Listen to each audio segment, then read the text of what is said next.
Euzu billahi mineşşeytanirracim. Bismillahirrahmanirrahim. Elhamdülillahi rabbil alamin ve salatu vesselamu ala seyyidina Muhammedinil emin ve ala alihi ve ashabihi ecmaîn. Allah'ın selamı, rahmeti ve bereketi siz değerli Rehber TV izleyicilerinin üzerine olsun. Bugün yine yeni bir fıkıh ve hayat programıyla çok değerli Seyyid Molla Abdülkudüs Yalçın ile birlikte tekrar evlerinize misafir olduk. Rabbimden hayırlı, güzel, bereketli bir program olmasını niyaz ediyorum. Programımızın ilk bölümü bildiğiniz üzere canlı yayınla, kendi sesinizle Seyyida'mıza soracağınız sorularla olacak. O açıdan ekranda gördüğünüz 0412 255 12 13 nolu telefon numarasını çevirirseniz kendi sesinizle Seyyida'mıza sorularınızı canlı yayında iletebileceksiniz inşallah. İkinci bölümde ise WhatsApp üzerinden yazılı mesaj yoluyla bizlere ileteceğiniz soruları inşallah vakit olduğu müddetçe cevaplamaya gayret göstereceğiz. Muvaffakiyet Allah'tandır. Kıymetli Seyyida'm, öncelikle hoş geldiniz. Nasılsınız, iyi misiniz? Hoş bulduk. Allah razı olsun. Elhamdülillah iyiyiz. Allah Celle Celaluhu cümlemize iyilikler nasip eylesin. Amin Seyyida'm. Dilerseniz ilk sorumuzla başlayabiliriz. Buyurun. Seyyida'm, şöyle bir sorumuz var. İmam unutarak namazı abdestsiz kılarsa Seyyida'm, bu durumda ne yapılması gerekiyor veya imam ne yapması lazım? Euzubillahimineşşeytanirracim. Bismillahirrahmanirrahim. Elhamdülillahi Rabbil alemin ve salatu ve selamu ala seyyidina Muhammedin ve ala alihi ve sahbihi ecma'in. Rabbi şrah li sadri ve yessir li emri ve hlul uqdeten min lisani yefkahu kavli. Eğer imam abdestsiz olarak namaz kılarsa, eğer namazın içinde bunu hatırlarsa hemen yerine birini tayin eder, işaretle tabi. Diyelim ki bir saftan eliyle işaret eder, yani öne çık, imamlık yap manasında ve o şekilde hemen kendisi de ayrılır. Namazın içinde bu şekilde yapar. İşaret ettiği kişi de tabi fıkıhtan haberdar ise meseleyi anlar ve hemen imamlığa devam eder. O şekilde namaz eda edilir. Burada bir sıkıntı olmaz. Yalnız namaz bittikten sonra eğer farkına varırsa, yani bu Şafii mezhebine göre tabii ki imamın namazını iade etmesi lazım. Çünkü abdestsiz namaz olmaz. Fakat cemaatin namazı yerindedir. Çünkü onların abdestleri yerinde. İmamlarının abdestsiz olduğundan haberleri yoktur. Bu nedenle şey yapabilirler. Yani namazları yerindedir. Onlar iade etmeleri gerekiyor bu Şafii mezhebinde. Yalnız Hanefi mezhebinde böyle değil. Hanefi mezhebinde imamın namazı fasid olduğu gibi, geçersiz olduğu gibi cemaatin de namazı geçersizdir. Bu durumda eğer cemaat bilinen kişilerden hasıl olmuşsa zaten imam onlara ulaşır ve namazlarını iade etmelerini söyler. Eğer mesela yani cemaat böyle belli kişilerden değilse artık ulaştığı kişilere söyler.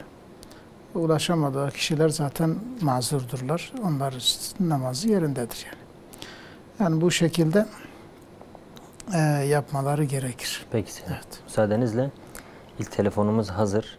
Hemen İstanbul'a uzanalım. Buyurun, hoş geldiniz yayınımıza. Hoş bulduk. Selamünaleyküm hocam. Aleykümselam ve rahmetullah. Buyurun. Bir sorum olacak. Tabii. Benim dört tane çocuğum var. Allah bağışlasın. Amin. Hem babalık yaptım hem annelik yaptım. Onun sevabı nedir? Peki. Var mıydı başka sorunuz? Yok. Peki. Yok, hadi size iyi Allah'a emanet akşamlar. olun. Rabbim ecrinizi kabul etsin inşallah. Seyyida'mıza soralım. Seyyida'm, bu soruyla devam edebiliriz. Evet, yani bu bacımıza Rabbim sabırlar ihsan eylesin. Babanın olmadığı çocukları idare etmek gerçekten çok zordur. Bu nedenle onun sevabı zaten 2 katına katlanır ve belki daha da fazla olur. Eğer İslami üsluba göre, İslami kaide kurallara göre çocuklarına sahip çıkıyorsa, onların terbiyesine ehemmiyet veriyorsa, İslam terbiyesiyle büyütmeye çalışıyorsa, bu zaten gerçekten elde edilemez bir sevaptır. Yani sevabı çok çok fazladır. İnşallah cenneti satın almıştır yani. Yalnız bunu dikkat etsin. Yani hani hem babalık yapmak hem annelik yapayım derken çocuklara merhamet yerine yanlış yönlendirme olursa bu tabi dünyadaki sıkıntıyla birlikte ahirette de sıkıntı olur. Genelde günümüzdeki anne babaların çoğu böyle yapar. Yani çocuğuma sahip çıkayım derken onu güzel bir okula yerleştirmek. Kız erkek fark etmez. Önemli olan böyle geliri daha güzel olacak. Ekonomik yani. Ekonomik olarak dünyevi makam ve dünyevi refah olarak düşünüyorlar ve bu çocuklar ahiretten nasiplerini almıyorlar. İnşallah bu bacımız böyle değildir. İnşallah. Tabii o zorluklara karşı Rabbim ona güç, kuvvet versin ve sabır versin ve güzel bir terbiyeyi vermeyi nasip eylesin. Amin Seyyidem. 2 telefonumuz daha var. Gaziantep'ten 2 telefonumuz var. Birinci izleyicimiz telefon hattımızda şu an. Buyurun. Hoş geldiniz yayınımıza. Selamun Aleyküm. Aleyküm selam ve rahmetullah. Hocama bir sorum olacaktı. Tabii buyurun. Kabristan'a gidiyoruz ya. Orada öyle bizi görüyor mu görmüyor mu? Peki. Var mıydı başka sorunuz? Yok, bu sorun işte biz her gittiğimizde bizi görüyor mu ya da nasıl onu öğrenmek istiyoruz. Peki soralım inşallah. Allah'a Tamam, emanet olun. Rabbim selamet versin inşallah. Diğer izleyicimiz yine Gaziantep'tendi. Buyurun, hoş geldiniz yayınımıza. Hoş bulduk. Hayırlar. Teşekkürler, sağ olun. Buyurun. Benim 2 sorum olacaktı. Evet, buyurun alalım sorularınızı. Birincisi, bir bayan üvey annesinin erkek kardeşine mahrem olur mu? Yani abdesti bozulur mu ondan? Süt annesinin erkek kardeşi. O, üvey annesinin. Üvey annesinin erkek kardeşleri. Evet. Peki. Abdesti bozulur mu ondan? Tamam. İkinci sorum da bir bayan eşinin, amcasının ya da dayısının karşısına çıkabilir mi? Peki. Abdesti bozulur mu? Peki sorularınız anlaşıldı. Seydamıza soralım inşallah. Antep'e Hayır. selamlar. Allah'a emanet olun. Seydam izleyicimiz dedi ki mezarlığa, kabristana gidiyoruz ya. Acaba ölüler bizi görüyor mu? Ya da ne yaparsak bizleri görüyorlar. Bazıları diyor işte ayak kısmına geçersen seni görür, baş kısmına geçersen görmez. Şunu yaparsan görür. Böyle bir şey var mı mesela? Yani doğrusu ölülerin bizi görüp görmemesi pek önemli bir şey değildir. Önemli olan bizim kabristana gittiğimizde İslami adaba uyuyor muyuz? Bunu sormamız belki daha yerinde olur. O görmek görmemek konusunda ihtilaflı görüşler vardır. Duymak var. Duyma hakkında Peygamber Efendimizin hani Bedir Savaşı'ndaki o müşriklerin elebaşlarının öldürüldüğü ve Bedir kuyusuna atıldıkları zaman kuyunun başına gidip onlara seslemiş. Rabbimiz bize vaat ettiğini verdi. Yani Rabbim bize vaat ettiğini verdi. Acaba size de vaat ettiğini verdi mi diye. Hazreti Ömer vallahu alem soruyor, ya Resulallah bunlar duyuyor mu demiş. Onlar belki sizden daha iyi duyuyorlar. Evet. Ve yine meşhurdur yani mesela hani bir ölü defnedildikten sonra oradaki kalabalığın seslerini işitiyorlar. Hatta yürüdüklerinde ayakkabılarının çıkardığı sesleri bile şey yapıyorlar, duyuyorlar. O konuda şey var. Yalnız görme konusunda ihtilaflı görüşler var. Fakat ben şunu özellikle şey yapıyorum. Özellikle bayan kardeşlerimiz mezarlığa giderken çok dikkat etmeleri gerekir. Genç olan bayanlar gidiyor, yüzler açıktır ve özellikle de çoğu yeni elbiseler giyerek, renkli elbiseler giyerek biraz da sanki kendilerine bakarak gidiyorlar. Bir de ellerine bir Kur'an, sanki işte gideceğiz, okuyacağız şeyiyle. Aslında bu çok tehlikeli bir durum. Bu haramdır yani. Bunu yapmasınlar.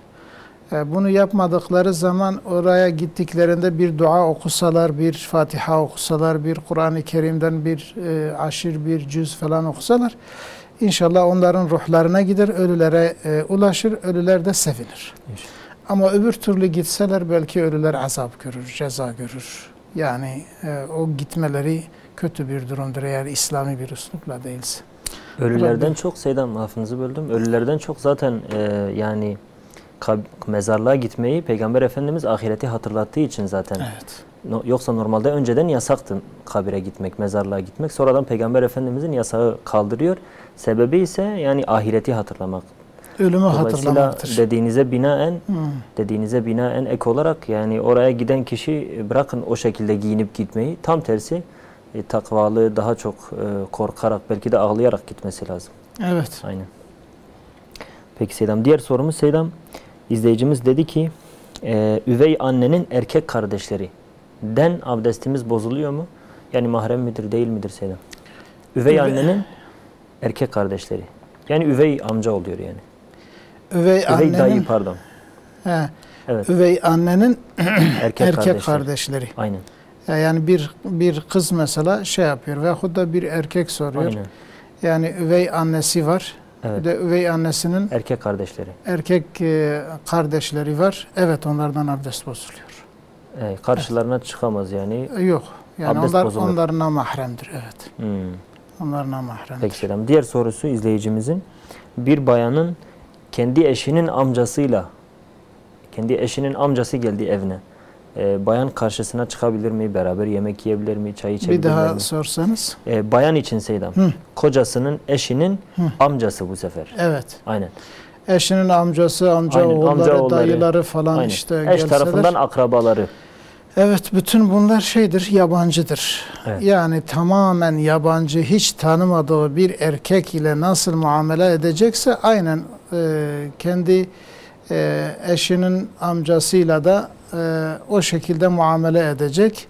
Belki mesela yaş itibariyle veyahut da bir o eşinin vasıtasıyla bir akrabalık söz konusu olduğu için belki yani kapı arkasında bir hoş geldin diyebilir. Yani bir hoş geldin, nasılsın diyebilir. Fakat kesinlikle yani onun karşısına çıkıp böyle yüz yüze çıkmaması lazım. Çünkü haramdır. Aynı şekilde gayri mahremdir çünkü. Peki. Evet. Telefonlarımızı hatırlatalım bu arada.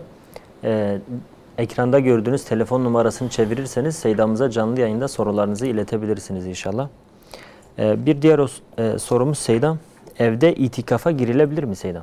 Böyle bir soru yöneltildi bize. Şimdi evde itikafa girilebilir mi? Evde itikaf olmaz. Özellikle erkekler için olmaz. Erkekler mutlaka yani namazın kılındığı, cemaatle namazın kılındığı bir camide itikafa girmeleri gerekir. Bu sebeple mesela dışarıda şey olmaz. Yani onun dışında herhangi bir yerde itikaf sayılmaz. Bayanlar için değişik görüşler vardır. Bayanlar için de yine mesela Şafii mezhebine göre yine evde olmaz. Eğer bayanlar için camide münasip bir yer ayrılmışsa orada itikafa girebilirler. Yoksa evde yine girmezler. Yalnız Hanefi mezhebinde mesela evde mescit edindiği, namazgah edindiği bir yerde itikafa girebilir bayan diye böyle bir görüş vardır. Fakat erkekler mutlaka camide olmalı. Peki İtikaflar. İki telefonumuz daha var. Birinci izleyicimiz Osmaniye'den. Osmaniye, buyurun, hoş geldiniz yayınımıza. Efendim hoş geldiniz yayınımıza, buyurun. Hoş bulduk. Ya ben esnafım da bu fiyatlarda sürekli güncelleme olduğu için insanlara da yansıtamıyoruz. Tamam. Aldığımız ürünü borca veriyoruz. Daha sonra tekrar aynı fiyata mal alamıyoruz. Birçok borcu alan müşterimize de söylüyoruz güncel fiyatta. Bazıları sessiz gidiyor, bazıları evet diyor ama ne yapmamız lazım bu zararı kendimizden korumak için? Yani fiyata Yani sadece ürün yazsak da o ödediği zamanki fiyat yazsak caiz mi? Peki, sorunuz anlaşıldı, inşallah soralım. Var mıydı başka sorunuz? Allah razı olsun. Sizden de inşallah hayırlı geceleriniz olsun, selametle. İkinci telefonumuz Yalova'dan. Buyurun, hoş geldiniz yayınımıza. Selamünaleyküm. Aleyküm selam. Aleyküm selam. Buyurun. Benim 2 sorum olacaktı. Tabii. Birincisi, gece 12'den sonra Hanefi mezhebinde teheccüd namazı olduğunu duyduk. Gece 12'den sonra Hanefi mezhebine göre teheccüd namazı mı kılınıyor? Kılınıyormuş diye duyduk. Tamam. Seydamıza soruyoruz. Peki, diğer sorunuz? Kılınabilir mi? Diğer sorunuz? Bayanlar misvak ve mesh kullanabilir mi? Peki, soralım inşallah. Allah razı olsun. Hayırlı yayınlar Sizden de diliyoruz. inşallah Allah'a emanet olun. Selametle kalın. Seydam izleyicimiz dedi ki ben esnafım. Dolayısıyla ürün satıyoruz. Fakat müşteriler geliyor, örneğin borca veriyoruz. Şimdi fiyatlar hep güncelleniyor, yani malum zamlar geliyor. Dolayısıyla benim müşteriden borcumu istediğim zaman ya da müşteri borcu getirdiği zaman o anki güncel fiyatından hesaplamam mı gerekiyor, yoksa ilk fiyattan mı hesaplamam gerekiyor? Eğer şu an güncel fiyattan hesaplarsam bu caiz olur mu? Sebebi de çünkü ben zarar ediyorum. Yani bana para geç geldiği için ben ürün dahi alamıyorum. Bununla ilgili ne diyorsunuz Selam? Evet, eğer mesela vadeli vermiş ise ve o vadeli verdiği zaman yani ona göre bir hesap yapmışsa zaten ona göre alır. Mesela hani peşin fiyatlar ile vadeli fiyatlar mesela farklı olur. Evet. Yani eğer öyle bir şey söylemişlerse zaten onu alır. Yok eğer onu söylememişse mesela hani tanıdıktır diye, ayıptır diye falan bir şey söylemiyor, götürüyor ve diyelim ki bir ay sonra getiriyor. Özellikle günümüzde belki haftada 1-2 sefer fiyatlar değişiyor. Bu gerçi Şafii mezhebine göre caiz değil. Şafii mezhebine göre aldığı para neyse aynısını verecek. Yani bu satıcı kişi zarar dahi etse bunun dışında alamaz, bu faiz olur. Yalnız Hanefi mezhebinde İmam Ebu Yusuf'un görüşüne göre mesela şey getirdiği zaman eğer orada bir değer kaybı varsa ve kişi zarar ediyorsa o zararı kadar. Güncel dediği yani dediği o güncel fiyat neyse o günün fiyatına o artı şeyi fazlalığı talep edebilir yani. O şekilde caizdir diye bir fetva vardır. Aynen. Evet. Yani aslında Selam borca alan kişi zaten bunu hesaba katarak genellikle zaten borca alıyor. Hı. O açıdan bu fetvayla amel edebilirler yani. Yani bu şekilde yapılabilir. Evet, peki bir Selam. yol var. Diğer sorumuz Seydam izleyicimiz dedi ki Hanefi mezhebine göre gece 12'den sonra teheccüd namazı kılınabiliyormuş. Yani benim anladığım hani normalde teheccüd olabilmesi için uyuması gerekiyor ya. Evet. Yani bir nevi 12'den önce uyumuşsan olur ama 12'den sonra eğer uyumamışsan bile 12'den sonra kılabilirsin. Böyle Kılabilirsin. böyle Ben şey var böyle mı? bir şeyden haberim yok. Doğrusu Hanefi mezhebinde öyle Evet. bir şey var mıdır yok mudur? Yalnız hani Şafii mezhebine göre mutlaka uyuması gerekir. Uyumamışsa yani gece nafilesi olur. Teheccüd değil de gece nafilesi olur ve dolayısıyla yine o sevabı alır. Yani belki teheccüd sevabını almasa da ama gece nafilesinin sevabını alacaktır. Peki Evet. Selam. Bir telefonumuz var Antep'ten. Buyurun, hoş geldiniz yayınımıza. Hoş bulduk abi. Hayırlı akşamlar. Teşekkürler. Sizlere de hayırlı akşamlar. Sağ olun abi. Ben hocamıza soracağım soru. Abi bu benim kardeşim 13 yaşında 13 ve 4 aylıktı. Yeni bu yıl buluk çağına ermişti yani. Evet.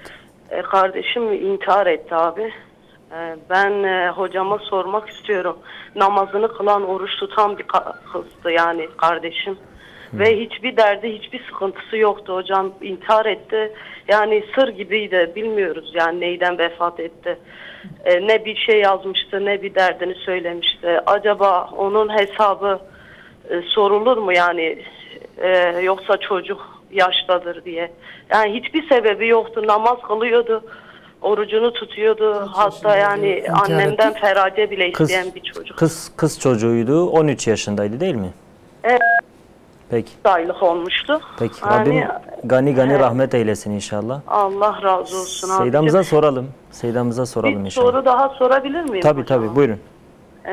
Hocam bir erkeğe Allah'ın selam aleyküm diyebilir miyiz yani? Bir bayanın erkeğe selam vermesi. Evet yani Tamam. herhangi bir akrabaya Tamam. ya da bir... Soralım Hayırlı inşallah. günler, sağ olun, Allah razı olsun. Sizlere de hayırlı akşamlar inşallah. Yayına katıldığınız için de teşekkürler. Sedam, izleyicimiz demişti ki bayanların dişlerini misvaklamaları veya mest kullanmaları caiz midir? Yani bu konuda bayan ile erkek arasında herhangi bir fark yok. Yani erkek nasıl ki mest kullanabiliyorsa kadın da aynı şekilde mest kullanabilir. Erkek için nasıl misvak sünnet ise bayan için de aynı şekilde misvak sünnettir. Kullanmasında herhangi bir sakınca, aksine sevap vardır. Da bir erkek bayana farkı yok yani. Yani İslam bu gibi konularda hiçbir Evet. zaman fark koymuyor Yok. zaten. İbadi Yok, fark konularda yoktur, hiçbir evet. fark yoktur. Sedam, izleyicimizin diğer sorusu, dedi ki benim kız kardeşim 13 yaşındaydı. 13 yaşında işte 14'ten gün almıştı yani. Evet. Kız çocuğu Evet. ve intihar etti. Evet. Sebebini de bilmiyoruz. Yani Evet. intihar sebebini de bilmiyoruz. Bu durumda onun mesuliyeti var mıdır? Ahiretteki konumu ne olur? Yani ya da bizim ne yapmamız lazım ya da bununla Evet. ilgili ne diyorsunuz Sedam? Evet. Yani şimdi 13 yaşında buluğ çağına ermemiş denilemez bir kız çocuğu için. Belki de buluğ çağına ermiş olabilir. Hani çünkü kız çocuğunun buluğ çağına ermesi hayız adet kanı görmesiyledir. Bazı kızlar bölgelere göre değişebilir. Sıcak bölgelerde 9 yaşında bile buluğ çağına erenler var, hayız görenler vardır. Yani dolayısıyla o mükelleftir artık. Tabi biz bunu bilmiyoruz. Bu kendini yani intihar eden bu çocuğu bilmiyoruz.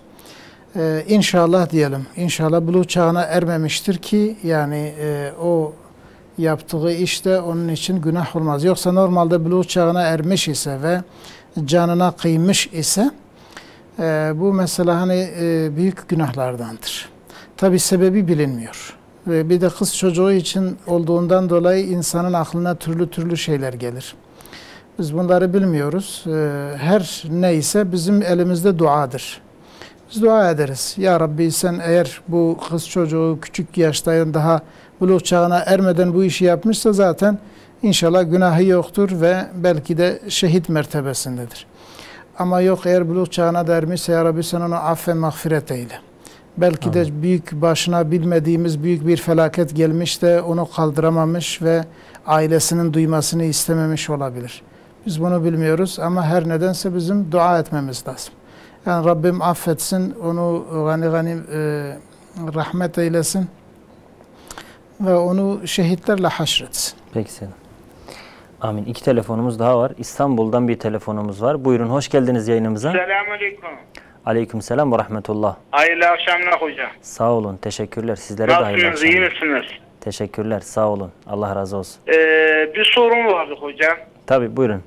Şimdi teheccüd dediniz. Teheccüd mesela kıldığınız zaman mesela kaza namazı mı oluyor? Sünnet mi oluyor? Bunun niyeti nedir? Nasıl kılınır? Kaç rekattır hocamız bunu bir açıklığı yaparsa çok memnun oluruz. Peki. Var mıydı başka sorunuz? Yok, teşekkür ederim. Hayırlı Bizler akşamlar. teşekkür Dualarınızı ederiz efendim. bekliyoruz. Bizler teşekkür ederiz efendim. Allah'a emanet olun. Selametle inşallah. Diğer izleyicimiz Van'dan. Buyurun, hoş geldiniz yayınımıza. Alo, Alo, buyurun, sesiniz geliyor. hoş bulduk. Buyurun, sizi dinliyorum. Seydamıza hürmetlerimi sunuyorum. Eyvallah. Allah razı olsun. Hocam bir şey soracaktım. Kadının sesi haram mıdır? Müslüman bir kadının ekranlara çıkıp program yapması caiz midir? Peki Bu konuda soralım. bizi bilgilendirir misiniz? Soralım inşallah Seydamıza. Var mıydı başka Tamam sorunuz? hocam. Selametle. Allah'a emanet olun. Selametle inşallah. Seydam, bir de izleyicimiz şöyle bir soru daha sormuştu. Bir bayanın erkeğe selam vermesi Seydam. Evet. Dinen bir bayanın erkeğe selam vermesi, özellikle hani akrabalar akrabaları söyledi. Biz genel söyleyelim Seyyidem. Evet. Genel olarak caiz midir, değil midir? Bunun dinin hükmü nedir Seyyidem? Evet. Şimdi mahremlere selam vermesinde bir sakınca zaten yok. Kadın ister genç olsun, ister yaşlı, ister orta yaşlı fark etmez. Kendi kocasına, kendi babasına, kendi çocuklarına, Evet Seyyidem. yani mahremlerine selam vermesinde hiçbir sakınca yok. Bu zaten caizdir. Yalnız namahreme selam vermek. Yani bu ister akrabalardan olsun, mesela dayı oğlu, teyze oğlu, ne bileyim hala oğlu gibi, yani nikahın kıyılabildiği kimseler olursa bir genç bayanın bir genç erkeğe selam vermesi en azından mekruhtur. En azından mekruhtur. Eğer fitne korkusu varsa haramdır. Dolayısıyla hatta selam verse dahi erkeğin de o selamı almasında eğer yine bir fitne korkusu varsa selamı almasında da yine bir adem cevazlık vardır. Yani caiz değildir. Yani selamı almaması lazım. Cevabını vermemesi lazım. Ama yok mesela diyelim ki şey olursa böyle bu fitne şeyinden mesela uzak ise, ihtimal yoksa, diyelim ki kadın tamamen hicaplıdır, örtülüdür ve diyelim ki bir kitap evine girdi, orada birkaç kişi var oturuyor. O da selam verdi, selamun aleyküm diyor. Yani bir alışveriş yapacak, bir kitap alacak. Burada bir sakınca olmaz. Yani böyle bir şey olmaz. Yani fitnenin olma ihtimali olmadığı yerlerde yani bir bayanın selam vermesi ve erkeğin selamını almasına bir sakınca yok. Ama eğer bir ihtimal varsa, mesela özellikle yalnız olmaları veyahut da yolda karşılaşmaları gibi böyle durumlarda selamın verilmemesi iyidir. Yani daha selametlidir. Evet. Peki Seyyidem. Diğer sorumuz Seyyidem, izleyicimiz teheccüdle ilgili detay istedi. Yani teheccüd namazıyla ilgili evet. Bunu detaylandırırsak. Evet. Şimdi teheccüd, teheccede yani uykuyu bırakmak manasındadır zaten. Teheccüd namazı uykudan sonra, geceleyin, yatsı namazından sonra çok az bir vakit dahi olsa, yani böyle yeter ki adam uyumuş sayılsın, yani yatmış olsun. Yani yattıktan sonra, uykudan uyandıktan sonra ve namaz kılarsa o namaz teheccüdür. Bu teheccüdün hükmü sünnettir, nafiledir, sünnettir, farz değildir, kaza değildir. Bunlar geceye has, geceden uykudan sonra kılınan has müekked nafilelerdir, sünnettir. Çok sevabı vardır. Allah Celle Celaluhu onun hakkında, yani bir nefsin Rabbi tarafından ne kadar güzellikler ona hazırladığını hiç bir nefis bilmez. Yani teheccüde kalkanlar için böyle bir şey buyuruyor Rabbimiz. Yani sevabı çoktur. Bir de mesela bu teheccüdlerin niyetini sordu bizim izleyicimiz. Yani şöyle diyebilir. Yani 2 rekat gece namazını kılmaya niyet ettim. Veyahut da teheccüd namazını 2 rekat veyahut rekatını hiç söylemese de olur. Yani teheccüd namazının nafilesini kılmaya niyet ettim. Usalli salatet teheccüdi nafileten Arapça söyleyebilir. Artık bildiği bir dil ile bunu söyler. Bu nafiledir. 2'şer rekatla kılar, selam verir. Ve bunun belli bir rekat sayısı yoktur. İsterse sadece 2 rekat kılar, isterse 4, isterse 20'ye kadar çıkarır. Yalnız Peygamber Efendimiz sallallahu aleyhi ve sellem genelde vitirlerini de yani teheccüde bırakırdı. Ve Hazreti Ayşe validemiz radıyallahu anh'ın da rivayetine göre Resulullah aleyhissalatü vesselam her gece 11 rekat kılardı. Evet. 11 rekat. Yani demek ki bunun mesela diyelim ki 8 rekatı, bazı alimler diyor 8 rekat teheccüdür, 3 rekat nafile vitirdir. Bazıları diyor 10 rekat teheccüdür, 1 rekat vitirdir. Bu şekilde bir görüş farklılığı da vardır. Peki Selam. Evet. 2 telefonumuz daha var Bursa ve İstanbul'dan. Öncelikle Bursa'ya uzanıyoruz. Buyurun, hoş geldiniz yayınımıza. Hoş bulduk. Eyvallah, buyurun. Selamünaleyküm hocam. Benim bir sorum olacaktı. Aleykümselam ve rahmetullah. Alalım sorunuzu, buyurun. Hocam ben kordon bağlatmak için, yani tüpleri bağlatmak için bir sorum olacaktı. 4. çocuğa hamileyim. Tamam. Sezeryanla sezeryan doğum. Evet. Diğer korunma yöntemleri, hani benim sağlık problemlerim de var, olmuyor. Acaba kordon bağlatmak caiz midir? Eşimin rızası da var. Peki. Başka sorunuz var mıydı? Yok hocam. Peki. Allah'a emanet olun. Rabbim selamet versin inşallah. Allah'a emanet. İkinci telefonumuz İstanbul'dan. İstanbul, hoş geldiniz yayınımıza. Hoş bulduk. Selamünaleyküm. Aleykümselam. Buyurun. Hocama sorum olacaktı benim. Sesiniz çok az geliyor. Buyurun. Hocam ben koltuk takımı aldım, köşe takımı. Peki. Buyurun. Ondan yani özel ölçüm yaptı. Adam geldi, evde ölçü yaptı. Tamam. O 60 santim az yapmış yani. Evet. Hatalı yaptı daha doğrusu. Tamam. Onun için ben bir ücreti kaldı, vermedim ben ona. Tamam. Ondan sonra dedim yap bana, bir puf denir ona, bir puf yap getir. Tamam. Ay, çok heyecanlandım, kusura bakmayın. Evet, siz dinliyorum. Ücretim yani ne zaman gelirse dedim o pufu vereceğim size. Yani parayı getirin, benim koltuğumu yapın. Falan da vereceğim size. Getirmemiş, ne yapmam lazım bu durumda? Tamam, yani eksik iş yapmış, siz de eksik para verdiniz. Evet. Peki o parasını istiyor mu sizden? Ya ben ona mesaj olarak gönderdim işte, hani paranız hazırdır, ne zaman eksik yapılan kalan şeyi yaparsanız veririm dedim. Tamam. Tamam dediler, yani yapmayacağız demediler ama kaç kere de aradım, gittim tamam. de yani yapmadılar, ben de vermedim. Tamam, soralım inşallah. Yani bu durumda siz ben günahkar mıyım değil miyim bunu soruyorsunuz değil mi? Yani vebal altına kalır mıyım? Evet, kul hakkına girer mi bu? Tamam, soralım inşallah. Allah'a tamam. emanet olun. Hayırlı geceler. Selam, izleyicimiz dedi ki yine Müslüman bir bayanın sesi Selam. Evet. Avret midir Selam? Haram mıdır? Mesela bir bayan televizyonda program yapsa, yani kendi sesiyle normal konuşma, normal sohbet tarzı. Bu tarz programlarda bayanların sesleri haram mıdır Selam? Yani cumhura göre bayanın sesi eğer böyle özel bir şekilde, cilveli bir şekilde konuşmazsa, normal bir konuşma tarzıyla konuşursa sadece sesin avret olmadığı yönündedir. Hani ihtilaf edenler var. Yani bu mutlak bir şekilde ihtiyaç olmadığı zaman kadının sesi avrettir diyenler vardır. Fakat mesela hani reklam yapmasından bahsetti. Yani reklam gereksiz bir şeydir. Yani reklama çıkıp reklam yapması, bir kadının reklam yapması yani en azından mekruhtur. Çünkü o reklamı aynı şekilde bir erkek yapabilir. Fakat ses mesela mekruh haram mıdır? Hayır. Eğer normal yine üslubuyla, mesela kendi üslubuyla konuşuyorsa, normal üslupla yani haram olmaz.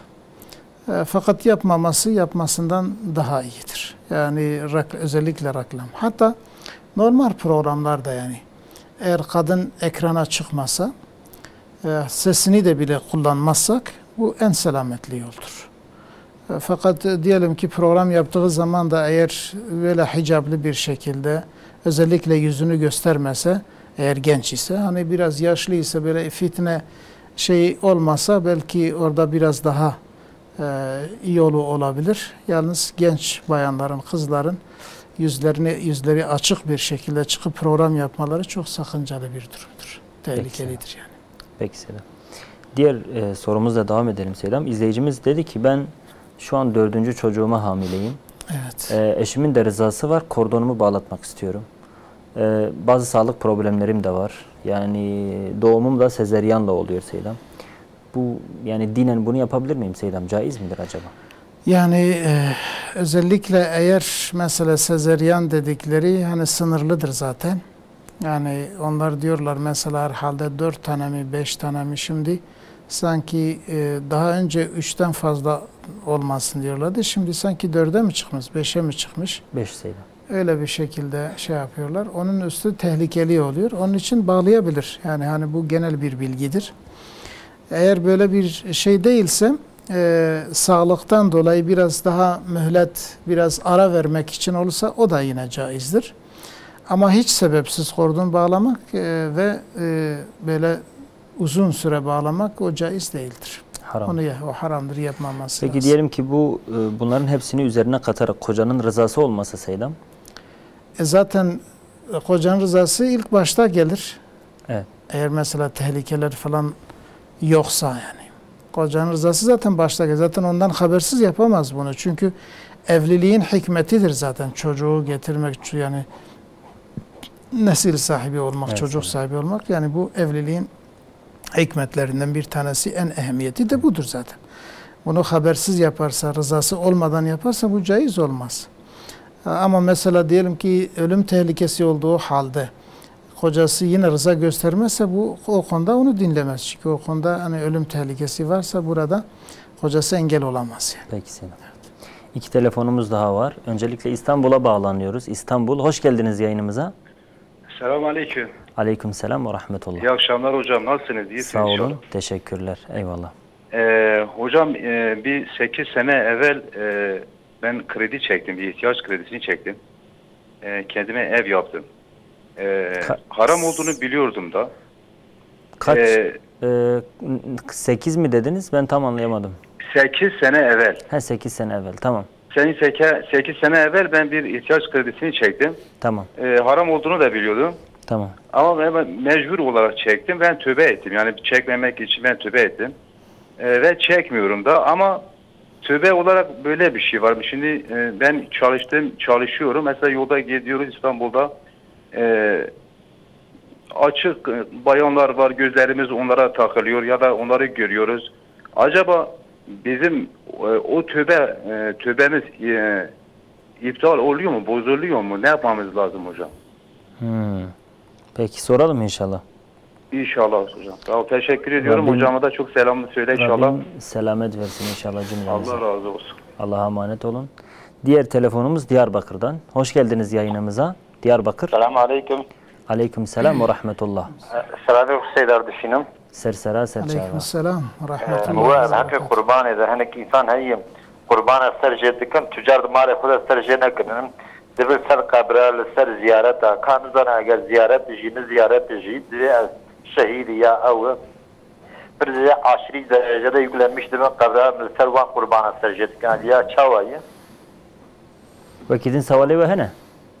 Dudva yunatana pirek güne de zilam daha eve de zilam şu lama kuana bugün. Vakti ku pirek güne de zilam yoxoya zilam gere cevap ke. Zilam gere çıka yani şey tavuk. Peki emi person inşallah Seyda. Me guhdari bkin. Mesela ekran ebin emi Seyda person. Amaneti xude bin şeva mine hoş inşallah. Seydam izleyicimiz dedi ki ben koltuk takımı yaptırdım. Özel koltuk takımı yaptırdım. Fakat 60 santim eksik getirmişler. Yani eksik malzeme bir nevi getirmişler. Ben de onlara ücretlerini eksik verdim. Yani yazışmışım onlarla. Gelin demişim, tamamlayın size ücretinizi vereyim. Ücretiniz hazırdır ama onlar gelmemiş. Bu durumda yani bir kul hakkı söz konusu mudur, değil midir? Yani eğer eksik yapmışlarsa o eksik yaptığı kadar vermeyebilir. Tabi bunu artık o hesabı yapması lazım. Diyelim ki mesela yaptırdığı şey diyelim ki eğer 900 TL ise ve bunlar 100 TL değerinde eksik yapmışsa, o da 800 verse ve 100 TL'yi vermese bu caizdir. Ama mesela 800 derecesinde yapmış, o da 700 verse, yani 200 eksik verse, işte o zaman kul hakkı olur. Yani hesabını yaparak sadece o eksikliğin parasını vermese o caizdir. Onu zaten onun hakkıdır. Yani daha fazla ise onu geri iade etmesi gerekir. Peki Seydam. Diğer sorumuz Seydam, hemen devam edelim. İzleyicimiz dedi ki ben 8 sene evvel gittim kredi çektim. Muhtemelen faizli bankadan çekmiş. Onun için dedi ben günah olduğunu biliyordum ama herhalde kendisini mecbur hissetmiş Seydam. Evet. Neyse krediyi çekmiş fakat sonradan pişman olmuş, tövbe etmişim diyor. Şimdi ben yani gördüğüm bir namahreme baktığımdan dolayı ya da gözüm değdiğinden dolayı ya da herhangi farklı bir günah işlediğimden dolayı benim o yaptığım tövbe bozulur mu diyor Seydam? Yok, tövbesi bozulmaz. Yani şimdi normalde bütün günahlardan tövbe etmek gerekir. Dolayısıyla bir günahdan tövbe etmişse o günaha dönmediği müddetçe o günah hakkındaki tövbesi zaten bozulmaz. Fakat mesela diyelim ki bütün günahlardan tövbe ettim demişse, onunla birlikte bütün günahlardan tövbe ettim demişse ki bunu zaten söylemek lazımdır. O zaman işte bazen işte yolda gittiği zaman dediği gibi işte açık saçık bir bayanla karşılaştığı zaman nazarı ona değdiğinde bunu ne yapacak? Bu durumda ilk bakış diyelim ki gayri ihtiyari olmuşsa o orada günahkar olmaz. Eğer sürdürmezse yani o bakışını sürdürmezse hemen yüzünü çevirirse o ilk bakış inşallah onun için günah sayılmaz. Bunun tedbirini de almamız lazım zaten. Çünkü günümüzde sağa baksan var, sola baksan var. Çünkü açık saçığın yani olmadığı bir yer hemen hemen kalmamış ülkemizde. Yani köyler bile neredeyse bu hale gelmiştir. Özellikle hele İstanbul gibi kalabalık bir yerde bu çok olur. Bunun tedbirini mümkün mertebe alacak. Tabii milletle çarpışmayacak şekilde tabii.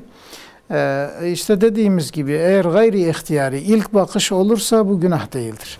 Ama ilk bakıştan sonra hoşuna gidip de bunu devam ettirirse veyahut ikinci bir sefer bakarsa işte o zaman günahkar olur ve bu mesela diyelim ki o faiz kredi hakkındaki tövbesini bozmak diye bir şeye girmiyor, bir duruma girmiyor. İkisi farklı şey. O ayrıdır yani bu ayrı bu ayrı.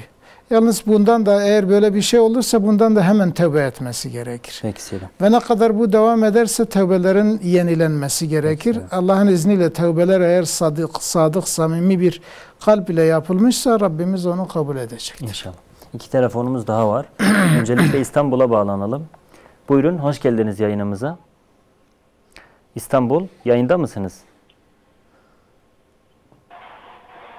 Evet, buyurun. Alo, merhaba abi. Merhabalar, buyurun hoş geldiniz yayınımıza. Hoş bulduk. Eyvallah. Buyurun sorunuzu alalım. Hocam valla ben bu kaç gecedir üst üste bir küçük bir kız görüyorum.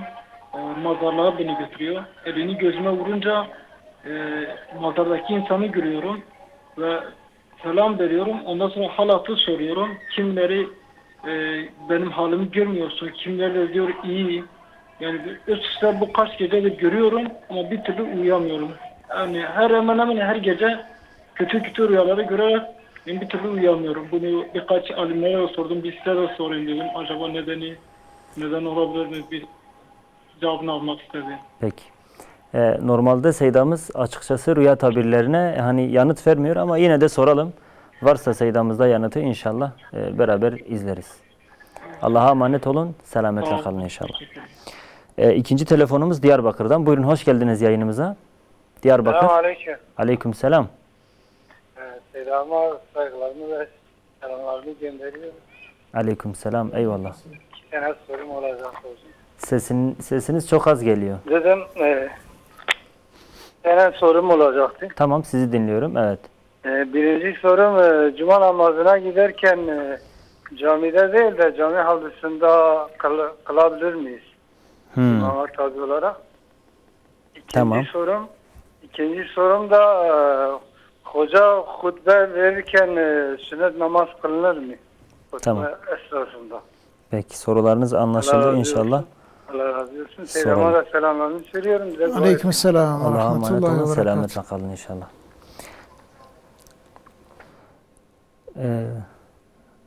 Peki.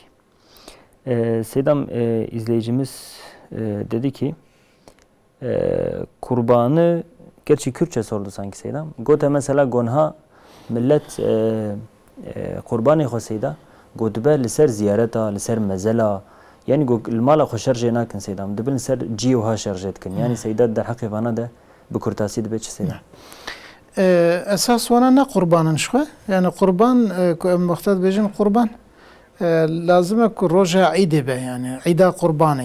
İda kurbanı da tişti ko şarj edikin bi niyeta ku sünnet Resulullah aleyhissalatu vesselam ev ya kurban ev hered nav halqi mede tişti ku bin لسر ziyata şarj edikin ve yahud be ku mesela naxoşem rahat bazı kurban ki bidun bi mana yani ku az xun ki birjinin bu niyet edbejin evana ve kavit bin hediye yani ne ku sadaka ne bana ne kurbanın ku vakta be ser ziyaret cidisa be navi Xuda azze ve celle be yani be bin mesela وكاود سر زيارة فلان زيارة أمي قربان كش بو خدي أمي صدقة كي بدن أمي حيوان كي سر جيب كل ويدر بدن فقيرة ويأخذ إنسان اللي قربن برابخن وكاويج بو خاطري بالتبرك يعني هبوناوي ويا مثلا زراراوي تنايا اما كو صرف بيعمل سر نافي مثلا فلان شيخ سر نافي فلان زيارة سر نافي فلان ولي أمي شرجيكن ويا نجايزة حرام حتى قوشتي ويج ناي خورني يعني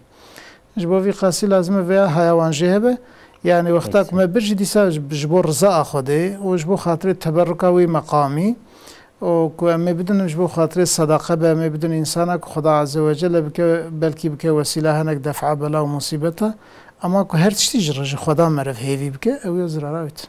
Sedam izleyicimiz Kürtçe sordu. Got vakti ku pirek itaata zilami xoneke ba az zilami xoneke gotuna wi bişkine yani gere zilam çava bike bu kurtasi sedam. Bale. Yani tedi vaktaş ali pirektiye ve ali jinantiye merantiye ve vakta itaawi neke peşi nasihat alibke.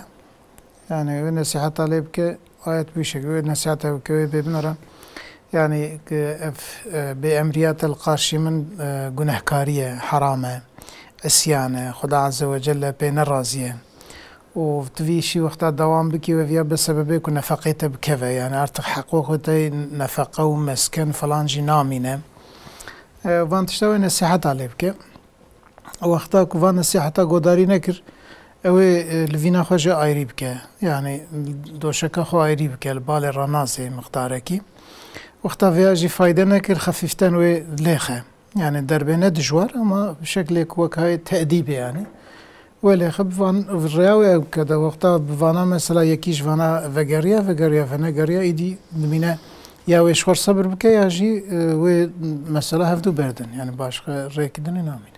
Peki Selam. Diğer sorumuz izleyicimiz bir rüya tabiri sordu. Gerçi değerli izleyiciler Seydamız rüya tabirlerine açıkçası cevap vermiyor.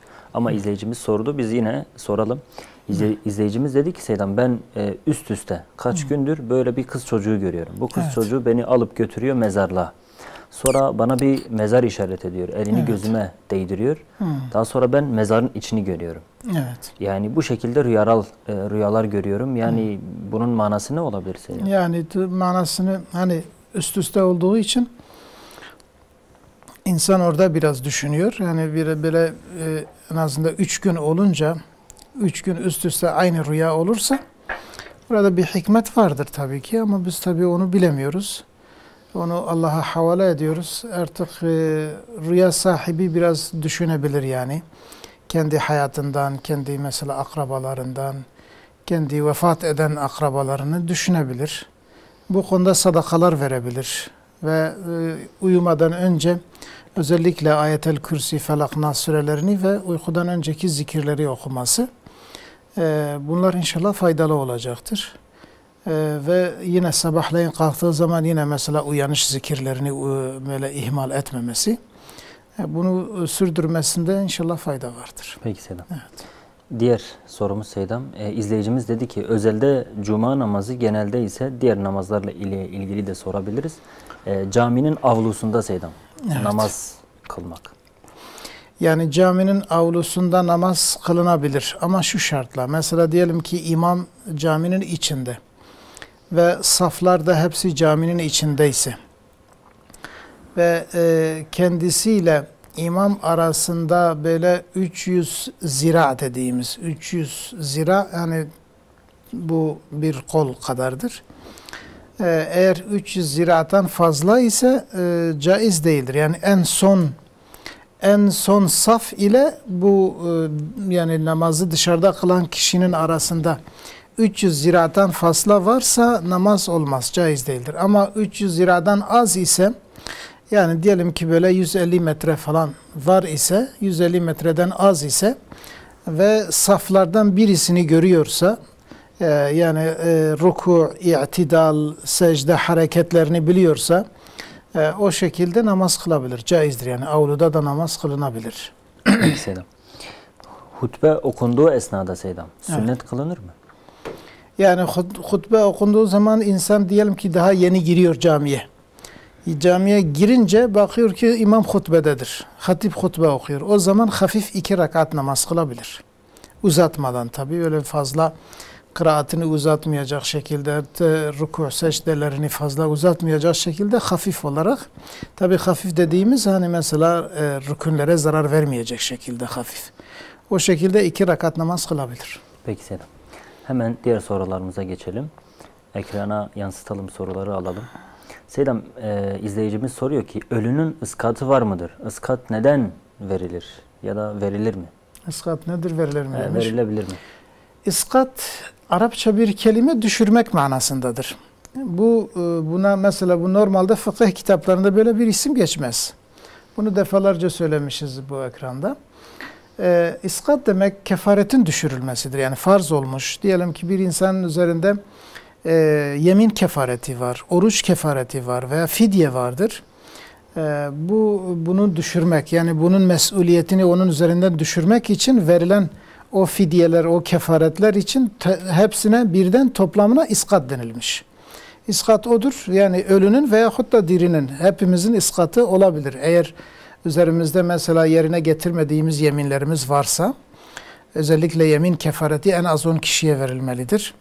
Veyahut da hastalıktan dolayı tutamadığımız oruçlarımız varsa veyahut da tutmadığımız oruçlarımızın üzerinden yıllar geçmişse Şafii mezhebine göre, bütün bunların kefareti verilir ve bütün bunlara birden iskat adı verilmiştir. Peki. Ama normalde fıkhi bir terim değil iskat. Peki. Diğer sorumuzu alalım hemen.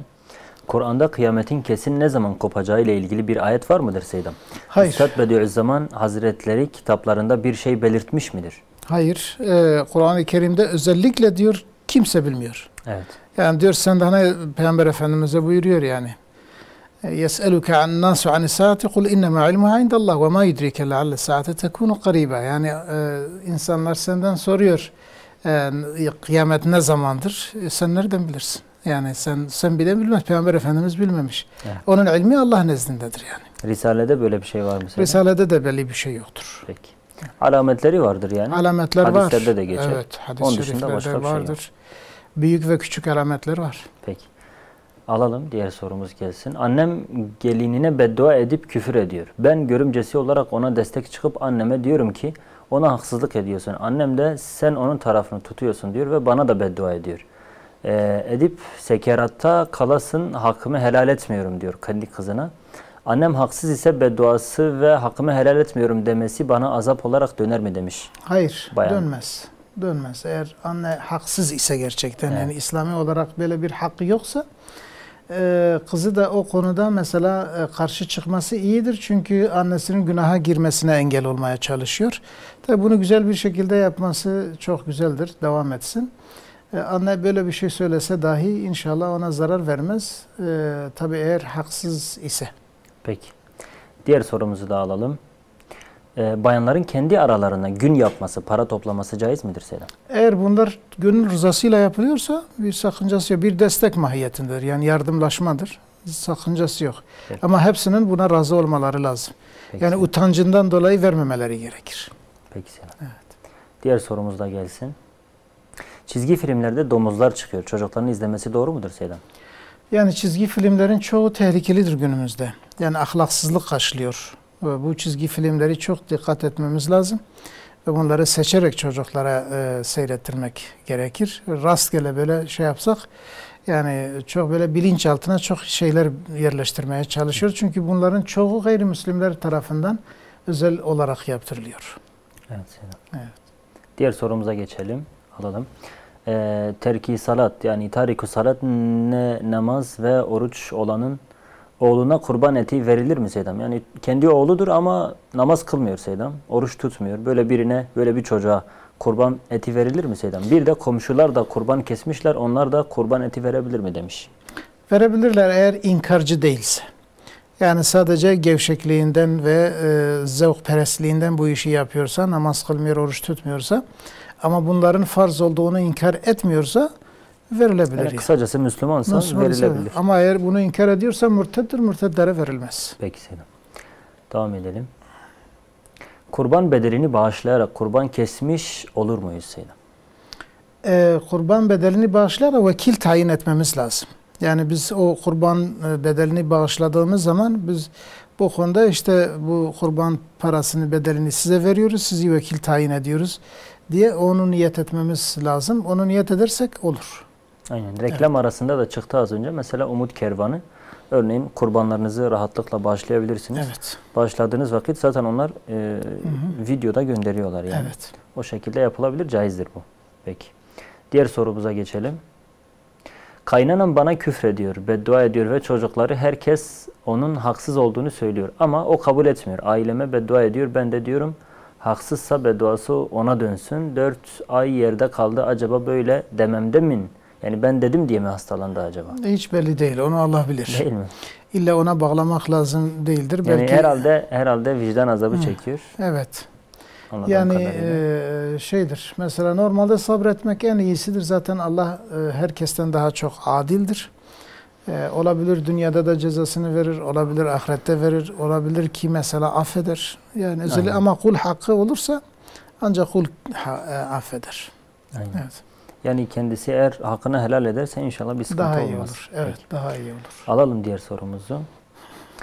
Kız kardeşimin eşiyle eniştelerimiz ile birlikte dış kıyafetimiz ile aynı sofrada oturup yemek yemesinde bir sakınca var mıdır? Evet, vardır. Yani aynı sofrada kadınların, namahremlerin oturmaları kesinlikle caiz değildir. Velev ki onun eşi onun yanında olsa bile. Fark etmez, evet. Yani eşi yanında olsa da olmasa da yabancı erkeklerle yani namahremlerle beraber oturup çay içmek, sohbet etmek, yemek yemek bu İslam'da caiz değildir. Peki. Alalım diğer sorumuzu. Sınava girecek çocuklarımız için Yasin, Fetih Suresi okumamız doğru mudur Seyyidem? Bir sakıncası var mıdır? Sakıncası yok. Fakat bir yani hani umuttur. Kendisi umut ediyor ama öyle böyle bir şey yoktur yani. Bu hafta sonu YKS sınavı var Seyyidem. Evet. Yani Rabbim bütün kardeşlerimize muvaffakiyetler nasip eylesin. Amin inşallah. Devam edelim. Alalım sorularımızı. Soğuk hava deposunda çalışıyorum. Ara sıra iş çıkışı patrona sormadan eve meyve sebze götürüyorum. Ama görüyorlar. Haram olur mu? Yeri geldi mi fazla çalışıyorum zaten diyor bir nevi. Tabii o kime aittir onu bilmek lazım. Yani o patronun mudur yoksa patron da mesela başkası onu patron yapmış. Sorudan anladığımız kadarıyla patronundur. Eğer patronun ise ve onun yanında götürüyorsa yine de sorması lazım. Çünkü bazen belki de onun rızası olmaz fakat söylemek de istemez yani. Bu ala kulli hal söylemesi gerekir. Yani kendince diyor ben zaten arada fazla çalışıyorum. Dolayısıyla bunu da götürüyorum sesini çıkarmıyorsa demek ki caizdir. Evet. Onu söylemesi gerekiyor. Lazım. Evet. Peki. Şeffaf olmak lazım. Peki Selam. Alalım diğer sorumuzu. Araba kaskosu ve sigortası yapmak helal midir Seydam? Evet yani sigorta yani mecburi sigortalar için bütün alimler cevaz vermiş. Çünkü o insanın elinde değil bu trafik sigortaları. Yalnız kasko hakkında bütün alimler yani daha doğrusu çoğunluk, büyük çoğunluk bunun caiz olmadığını söyler. Fetva verenler de olmuştur. Peki. Alalım diğer sorularımızı. Geçelim diğer soruya hemen. Kurban veren kişinin yakınlarından kimler yiyebilir Seydam kurban etinden? Eğer adak kurbanı değilse herkes yiyebilir. Bütün akrabalar yiyebilir. En yakını da yiyebilir, kendisi de yiyebilir. Müslüman ve Müslüman olmayan? Yani o gayrimüslimler eğer düşünmüş ise mesela mürted olanlara verilmez. Ama normal eğer hani baştan beri kafir ise, Müslüman değilse onlara yani daha önce kafirdir. Yani mürted değil, İslam'dan dönmüş değildir. Ehli kitap ise verilebilir. Peki. Hemen diğer sorumuza geçelim. Namaz kılmayanın orucu kabul olur mu Seydam? Veya kurban kesse hayrı olur mu demiş. Her bir iyi amel, her bir amel kendi yerindedir. Yani namaz kılan eğer şartlarını tamamen yerine getirmişse namazı makbuldür. Oruç tutmasa da namaz makbuldür. Namaz kılmasa, oruç tutsa, orucun şartlarını yerine getirirse o oruç makbuldür. Aynı şekilde kurban verse kurbanın sevabını alır. Yani her bir sevap, her bir amel kendi yerindedir. Birbirlerini etkilemezler. Aynen. Hatta dileriz Allah'tan kurban hani yakınlık manasındadır. Evet. Dileriz Allah'tan o kestiği kurban onu Allah'a daha da yaklaştırır. Daha da namaz kılar. Hemen alalım diğer sorumuzu da. Selam, Van'da en büyük camimiz Hazreti Ömer Camisi'dir. Fakat bahçesinde hep başıboş köpekler dolaşıyor. O bahçede namaz kılmak caiz midir Selam? Yani o bahçede eğer o köpeklerin böyle bastığı yerler, yaş iken bastığı yerlerde hiçbir şey sergi sermeden üzerinde namaz kılmak o caiz olmaz. Ama eğer orada halılar seriliyorsa halının üzerinde caizdir. Namaz kılınabilir. Peki. Diğer sorumuza geçelim. Nereden geldiğini bilmediğimiz et yenir mi Seydam? Yani bir yerden bir et geldi, bilmiyoruz. Helal midir, haram mıdır? Yani onu soruşturmak iyi olmaz zaten. Gerek Yememiz yok. iyidir. Evet. Gerek yok. Yememiz daha iyidir. Peki. Ha, eğer şüpheli bir yerden geliyorsa o ayrı. Fakat bilmediğimiz bir yerdir olduğu yerde acaba nereden böyle şüphe duymamız o Ekstra iyi değil. soruşturmaya gerek yok. Yok, soruşturma iyi değildir yani. Mekruhtur. Peki, Yapmamız lazım. Alalım diğer sorumuzu. Evet. Seydam, bir erkeğin ayak kıllarını veya kaş arası kıllarını kesmesi caiz midir Seydam? Yani bu konuda herhangi bir nehye rastlamadık. Yani bunu şey yapabilir mesela. Caizdir. Caizdir yani. Peki. Diğer sorularımız gelsin. Eşim kızınca beddua ediyor. Ne yapalım demiş. Yani nasihat edelim. Allah'a sabırlar versin diyelim. Yani beddua etmek iyi değildir. Yani onun yerinde diyelim ki beddua yerine bir istiğfar çekmek, bir la havle çekmek daha iyidir. Bunların sevabı daha çoktur. Bunların neticesi daha inşallah faydalıdır diye söylesek inşallah bu şekilde o beddua faydalı. ediyorsa biz de dua edelim. Evet. Eyvallah, Allah selamet versin inşallah. Alalım diğer sorumuzu. Biri sana iftira attıysa sen ona beddua edersen o günah mıdır Seydam? Ya da onun günahı nedir daha doğrusu? Sana iftira ediyorsan ona sen beddua. de ona beddua ediyorsun. Bunun bir günahı olur mu? Yani eğer kesin iftira ise sen de günah değildir. Elbette ki günah değildir. Fakat yine yapmasak daha iyidir. Yani sabretsek daha iyidir. Evet. Eyvallah selam. Geçelim diğer soruya. Anne karnındaki 4,5 aylık bebek düşükten sonra gömmemek günah mıdır? Anne karnındaki 4,5 aylık yani bebek. 4 aylık bir bebek düşüktür, oluyor Seydam. Onu gömmüyorlar. Toprağa gömmesek çöpe atılabilir mi Seydam? Hayır, caiz değildir. Bunu ya da direkt kadavra kesilip yok. Yani normalde bir et parçası dahi olsa onu gömmemiz lazım. Toprağın altına girmesi evet. lazım. Aynen. Devam edelim.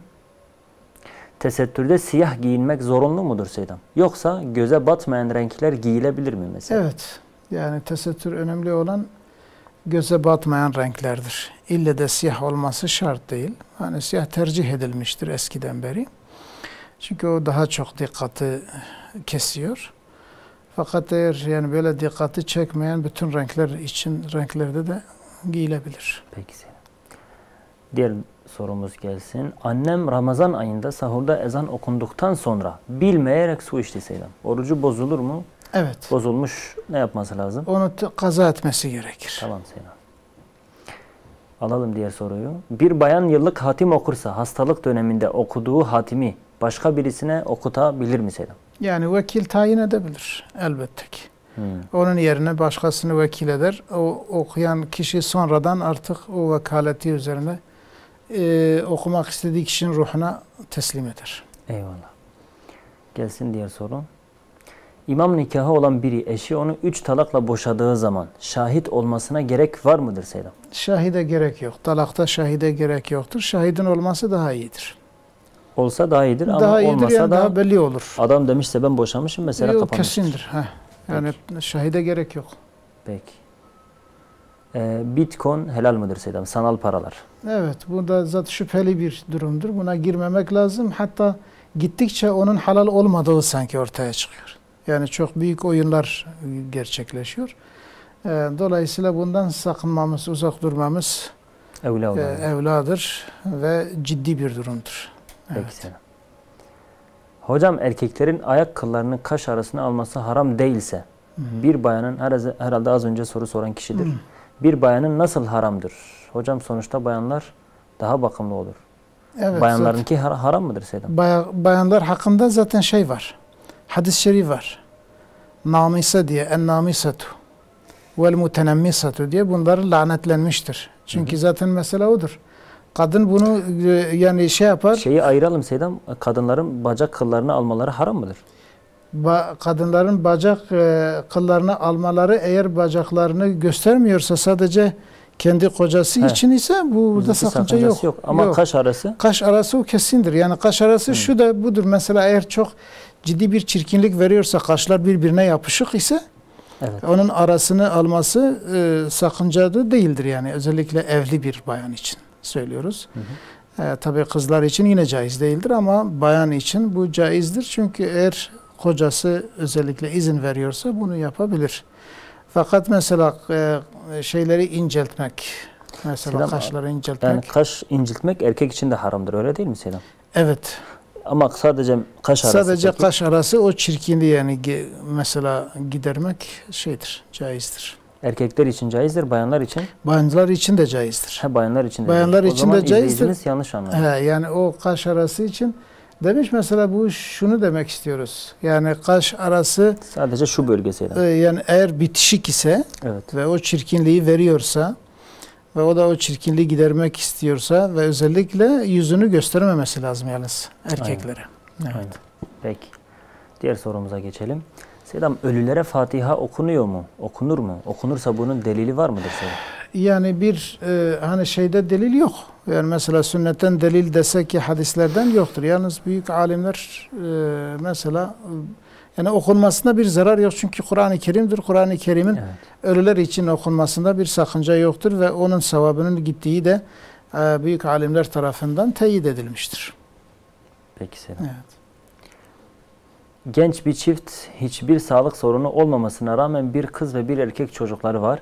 Erkeğin baskısından dolayı kadın kordonlarını bağlarsa bunun vebali var mıdır? Ya da bunun vebali kimedir Seydam? Maddi sebeplerden dolayı. Tabii eğer böyle yani ki ebedi bir şekilde. Yani adam Seydam, adam eşine baskı yapıyor. Diyor ki ekonomik sıkıntılardan yani dolayı, ekonomik korkulardan dolayı. Evet. 2 tane çocuğumuz var, yeterdir. Kordonlarını bağlaman lazım. Yani bundan sonra hiç çocuk olmasın diye bağlanırsa o erkek günahkar olur. Yani erkeğe var. Çünkü kadın onun elinde, yani onun emri altındadır. Evet. Seydam, son sorumuz Seydam. Bu soruyu sordular fakat sanki tam anlaşılmamış, bir daha soruyorlar Seydam. Kurban bedelini bağışlayarak kurban kesmiş. Bu olur mu Seydam? Yani kurban kesmiyoruz Seydam, biz parasını vererek kestiriyoruz. Bunu soruyor izleyicim. Kurban bedeli sadece bedelini veriyoruz. Tamam. Yani bedel dediğimizde odur. Kurban bedeli. Soruyu soran şunu kastediyormuş Seydam. Yani normalde bir kurban bayramında biz hayvanı kesmiyoruz. Parasını bir fakire veriyoruz. Yok, o kurban değil. O sadakadır. Evet. O kurban bunu olmaz. Sormuşlar izleyicilerimiz. Eğer onu kastetmişse o sadakadır, o kurban olmaz. Dolayısıyla sadece kurban bedeli vererek bir fakire kurban kesilmemişse o sayılmıyor. Evet. Peki Seydam. Bu soruyla birlikte programımızın da sonuna geldik Seydam. Son olarak söylemek istediğiniz bir şey var mıydı Seydam? Rabbim Celle Celaluhu hepimize hayırlı yarınlar nasip eylesin. Amin. Hepimizin ayağını sabit kılsın. Ve bütün günahlardan, musibetlerden hepimizi muhafaza buyursun. Amin Seydam. Haftaya tekrar aynı saatte buluşmak dileğiyle. Hoşça kalın. Allah'a emanet olun. Esselamu Aleyküm ve Rahmetullahi ve Berekatuhu.